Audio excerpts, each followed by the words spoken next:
Vă salut, prieteni, și bun găsit la un nou clip.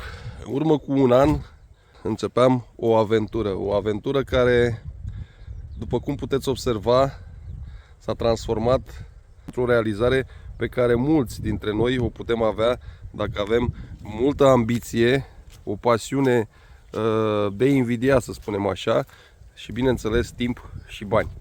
Ceea ce vă prezint acum, vă prezint tot ce am făcut eu, ce am realizat mai bine, într-un an de muncă, într-un an în care am pus pe primul loc această investiție, să spun, și acest vis care mi-a stimulat cumva ambiția să muncesc și să câștig acel pariu pe care l-am pus cu mine. Ce se întâmplă? Aici sunt niște imagini pe care dumneavoastră le vedeați în urmă cu un an și la mine în livadă. Pot spune că aici sunt niște imagini destul de plăcute, pentru că unde am cumpărat eu era mult mai rău. Dar totul s-a transformat în ceea ce vedeți acum. Intrăm în prima parcelă. Aici, pe această portiță, chiar dacă plouă, ploaia înseamnă bogăție și înseamnă liniște pentru unii. Și vă pot arăta aceste imagini cu o cameră de luat vederi cu panou solar cartelă SIM care ne supraveghează, pomi care au fost plantați în urmă cu câteva luni și tot ceea ce vedeți dumneavoastră acum sunt doar imaginile care fac într-adevăr pe unii să se gândească destul de serios că și ei pot să realizeze așa ceva, adică visul trebuie urmat. Acestea sunt primele imagini cu pomișorii pe care i-am plantat. Am plantat destul de mulți, în jur de 400 de pomi. Aici, pe această parcelă, observați, undeva lângă, se pot observa și acești pomișori care sunt pe partea cealaltă a gardului. Și această parcelă este tot la mine, acest teren. Dar, din păcate, nu am putut planta mai mult pentru că mai sunt ceva probleme cu actele și știți cum sunt dumneavoastră, oamenii sunt imprevizibili, adică se pot schimba de la o zi la cealaltă și nu are rost să muncim degeaba. Deci observați aici pruni plantați. Fac într-adevăr un mic sacrificiu să filmez pe acest timp, dar să știți că face o deosebită plăcere să vă arăt și dumneavoastră ceea ce eu am realizat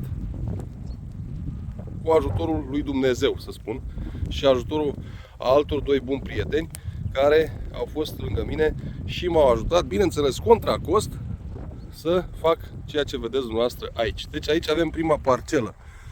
Merii sunt destul de înalți, într-adevăr.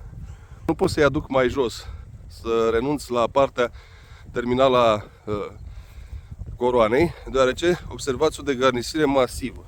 Acest lucru se poate face în timp. Deci eu vorbesc aici de un an de când am preluat această livadă, am cumpărat.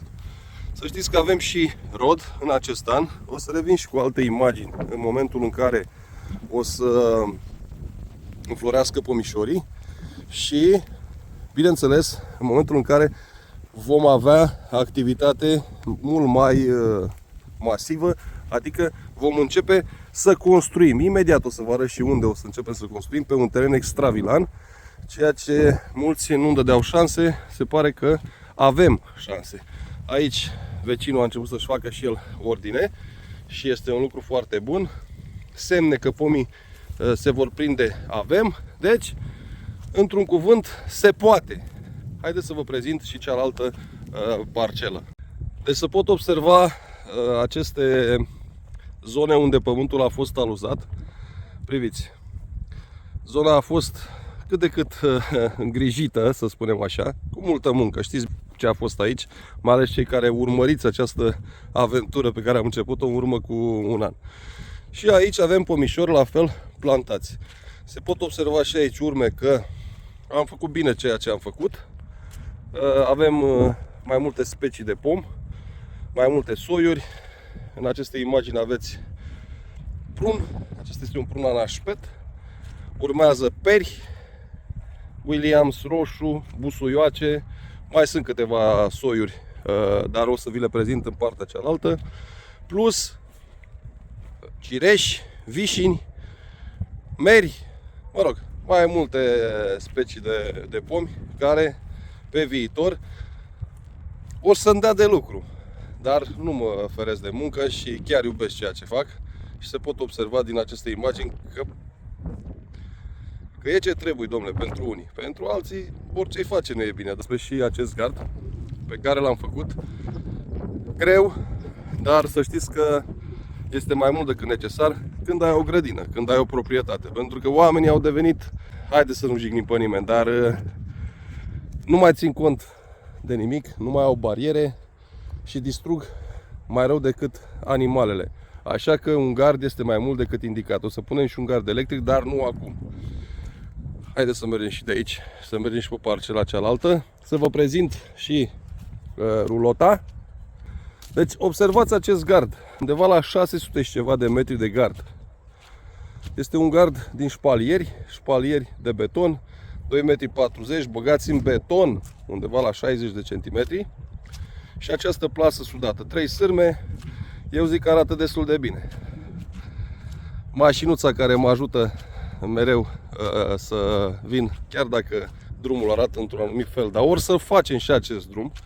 Și se pare că din tot ce am spus, 60% am realizat. Restul de 40% nu sunt eu vinovat pentru că nu s-a putut face. Și am ajuns în această parcelă. Avem o rulotă. Trebuie să te schimbi, trebuie să mănânci, trebuie să te odihnești. Așa că până construim acolo unde o să vă arăt imediat, am preferat să cumpăr o rulotă. Haideți să vă și arăt.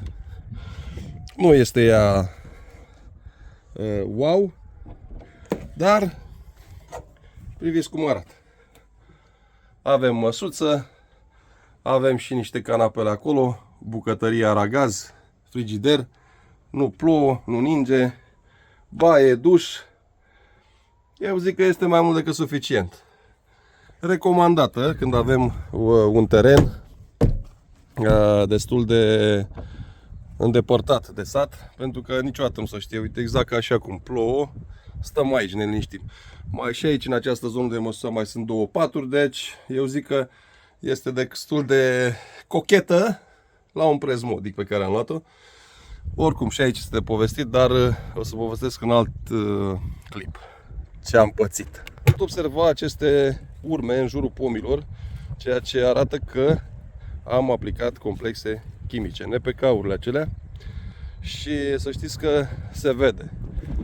Tratamente. Ca tratamente, substanțe pe bază de cupru, cuprice, am folosit șamp 77WG plus aliet plus și alte substanțe, dar o să vi le prezint în acest an, în momentul în care o să fac tratamentele. Pomii au fost curățați, putem observa o activitate în acești pomi și vă asigur că în acest an, și pot spune și eu, sunt mai mult decât sigur, o să avem mere mai multe și fructe mai multe ca în anii trecuți. Ca în anul trecut, vorbim deja de ani. Deoarece, așa am spus și la început, 3 ani. Atât, 3 ani până când o să pun acești pomi pe picioare. Mulți nu mi-au dat șanse. Observați că mai mă confrunt cu anumite probleme. Vedeți dumneavoastră acolo acei licheni, dar antimusul pe care ar trebui să-l aplicăm în cazul lichenilor și a mușchilor, să știți că vine pe o cantitate mică și nu am putut să găsesc cantități mai mari, ceea ce să mă ajute să rezolv această problemă. Activitate în pomi avem, aceștia care sunt plantați, o să dezgropăm și o să descoperim, mai bine spus, și punctul de altoire. Ia să vedem. Ia priviți-l. Îl vedeți, nu? Dar nu acum, îl mai las puțin. Și vedeți că toate puse cap la cap arată că ambiția și pasiunea te duce departe. Și aici avem niște peri, pruni. Vă prezint imediat și pe partea cealaltă ceilalți pomi plantați. Observați lemne care au ajuns aici când am tăiat acei pomi pe care am vrut să-i schimb. Aici facem o magazie de scule. O magazie unde vom ține scule în momentul în care o să începem lucrarea. O fac tot eu, singur. Și este munca de o zi. O să vă prezint pas cu pas tot ce am realizat, dar când o să fie gata. Aici avem toaleta de grădină. Nu deschidem înăuntru pentru că am clip postat cum am făcut acea toaletă, tuburi 3 metri. Mă rog, intrați și o să vedeți. Și aici, în această zonă, o să vină microferma. Microferma destul de mare, de unde pe viitor prietenii și, de ce nu, cunoscuții și alte persoane care vor să cumpere ceva crescut în libertate, crescut după anumite reguli, vor putea să vină să-și cumpere, eu știu, de aici un curcan, o rață, o pasăre, un ouă și alte produse pe care le voi pune la dispoziția tuturor când o să fie gata absolut tot ceea ce vreau să fac eu aici. Acolo undeva mai în față o să fie o altă construcție unde putem sta la un ceai, la un compot, la o dulceață, cum erau pe timpuri serviți oamenii când veneau în vizită. Știu, n-am 100 de ani, dar să știți că îmi sunt cunoscute acele momente. Și exact ce vedeți dumneavoastră aici în spate, cam așa arătau pomii. Pentru cei care nu mi-ați urmărit până acum clipurile și nu știți povestea, cam așa arăta livada înainte să o cumpăr. Exact ce vedeți dumneavoastră în acele imagini. Și jos, ceea ce vedeți acolo, așa era și pe aici. Deci se vede o diferență după un an. Deci, oameni buni, de ce fac eu aceste clipuri și de ce postez aceste clipuri, mai bine spus? Mulți vă veți da seama sau v-ați dat deja seama că ceea ce fac nu fac ca să demonstrez cuiva ceva. Ce fac, fac pentru mine, familia mea și pentru a arăta altor oameni că se poate. Totul se poate dacă ai ambiție, dacă ai într-adevăr și bani și timp, pentru că altfel nu poți reuși. Am aplicat, exact cum v-am spus, tratamente pomilor. Acum am dat și uleiul horticul și insecticidul.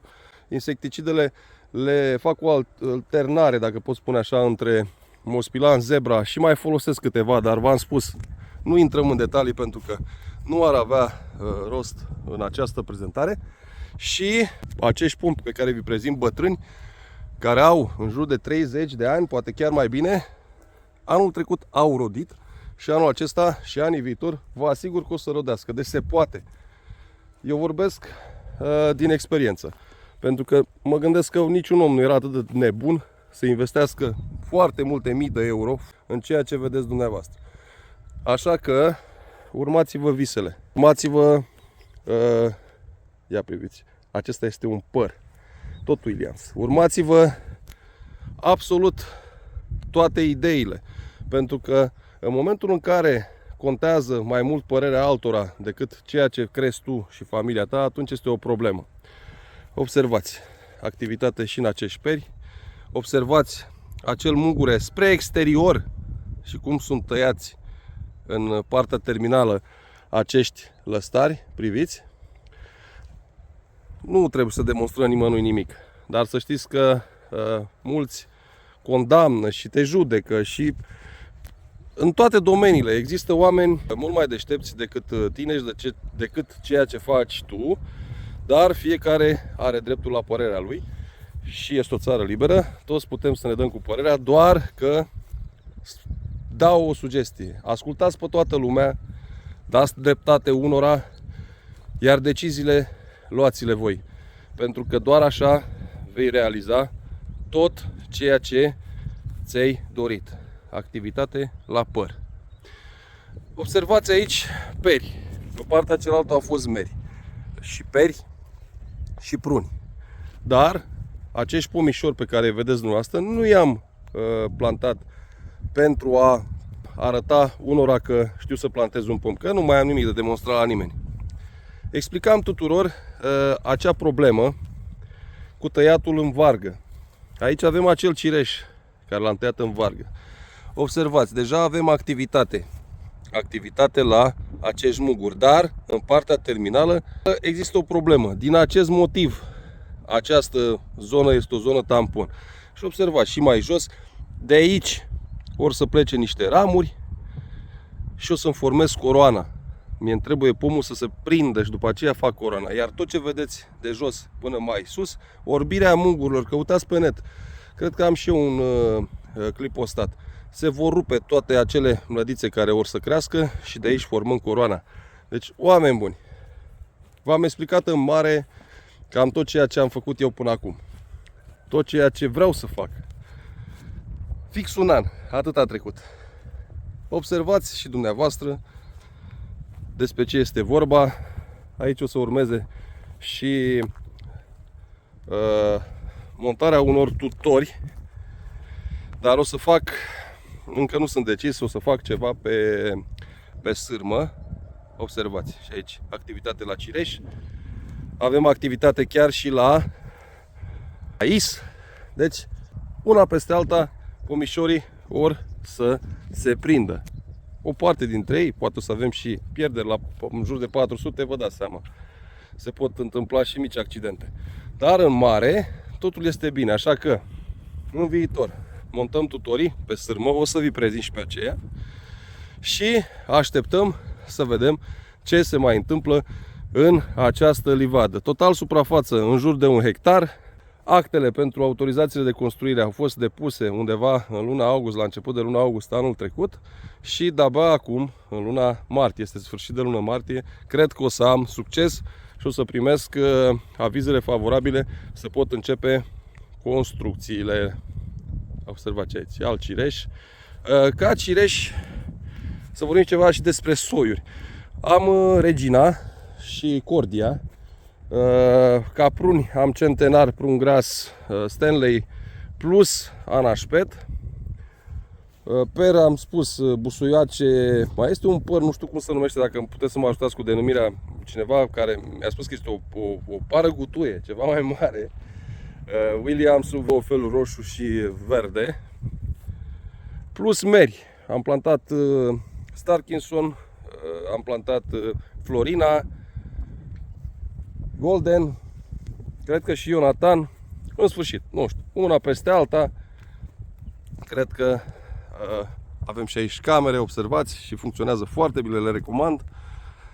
Cred că imaginile vorbesc de la sine, ce înseamnă să crezi în propriile tale forțe, propriile tale puteri, să nu te lași bătut, să nu te lași intimidat de anumite probleme care se ivesc pe parcurs și după un an de zile eu spun că este bine, domnule. Și pentru toți care doriți liniște și doriți să aveți de muncă mai mult, dar munca vine la pachet și cu anumite satisfacții, puteți să faceți ceea ce am făcut eu. Nu este greu, nu este imposibil, dar necesită, cum spuneam și la începutul clipului, muncă, timp, pasiune, bani și, ca o paranteză, multă răbdare. Oameni buni, vă salut, vă doresc o primăvară cât mai bună și mai frumoasă, un an bogat și nu uitați, fără Dumnezeu nu se poate nimic. Haideți să lăsăm răutatea, să lăsăm prostiile, să nu mai promovăm de fapt lucrurile care nu sunt adevărate, oamenii falși și tot ce este negativ, și să promovăm exact ceea ce trebuie, adică lucrurile importante de care ne lovim zi de zi. Numai bine vă doresc și toate cele bune!